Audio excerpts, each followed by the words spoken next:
Here we have our interface, and it kind of has four components. So on the top left we have our context image and the sample points. So what Pixel does is it shoots a little laser at some mineral, and it's going to produce some X-ray results, and it gathers that information into 1024 ordinal channels, and then scientists, after looking at those 1024 ordinal channels, can quantify different elements based on that information. So after they've quantified the different elements, they then need to look at how the different abundances of those elements to determine what mineral it is. And something that is really useful for determining what mineral it is to be able to compare one sample against another, because they may be different minerals. If they were to approach this manually, they might lasso this area, and let's say I made a mistake, I can shift and erase instead, and maybe I feel really confident about this shape that I've just drawn, and I don't want to accidentally mess it up. I don't want to overwrite it if I come in with another color later on. So I will lock it, and now that I've locked it, you can see like I can't make any changes anymore. I can't erase and I can't add. Each sample of these blue points contains its own different quantities of element abundances. So these are like the elements of the periodic table. The scale here, it's displayed in log scale notably, but the scale is basically like what percent of that sample does this element take up. So the element Ca takes up 17% of the composition. We actually see that there are multiple points, not just one, so this histogram is the average of all of the points in the blue group. So it's showing the average, the mean, but it's also showing the variance, because variance is really important for judging the quality of the group that you selected.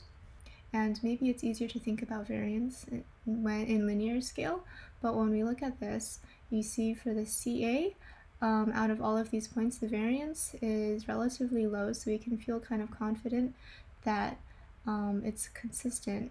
So I'm going to unlock this, and you can see that now if I overwrite it, I can, oh sorry, wrong mode. If I overwrite it, I can overwrite, and it will add these orange groups, and maybe I want another one in red,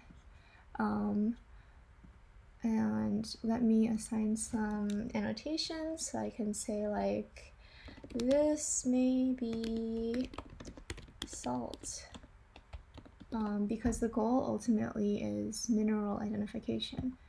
And now that we have our annotations and the different groups, when we go back to this hover mode, you can see how this point compares to all of the different groups, including your own, and it also shows the annotation for that group. So here we see we have our machine learning clustering tab. So first we start with k-means, which is a distance-based clustering algorithm that partitions the dataset into k-groups using the distance between the points. So I might say I want 5 clusters using PCA, and this is another hyperparameter.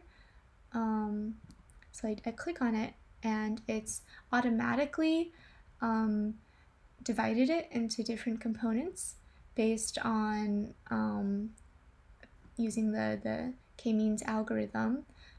We have tooltips that show really like the core statistical information, which is the mean, the standard deviation, the min, max, Q1, Q3, and the median, and all of this information together helps you get a good idea of what the distribution looks like. Maybe this element is not useful for decision making, or maybe this element isn't, so we'll hide it. Perhaps this element isn't useful for decision making, so we also hide it.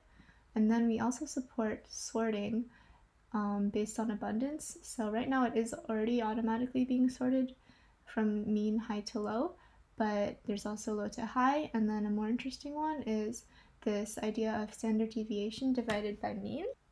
And then lastly, we have parallel coordinate plot.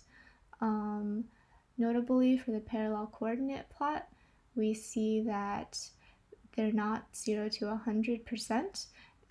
Actually, what we do is we take the min and the max of that element across all 6,400 points. The key purpose of the parallel coordinate plot is so that you can look at this and compare the abundances against each other in a way that you can't using this histogram. It's hard to tell for the teal histogram and the dark blue histogram which is larger between the two, but if you look at the parallel coordinate plot, it becomes really, really clear that the teal one has a greater abundance of SI than the blue one.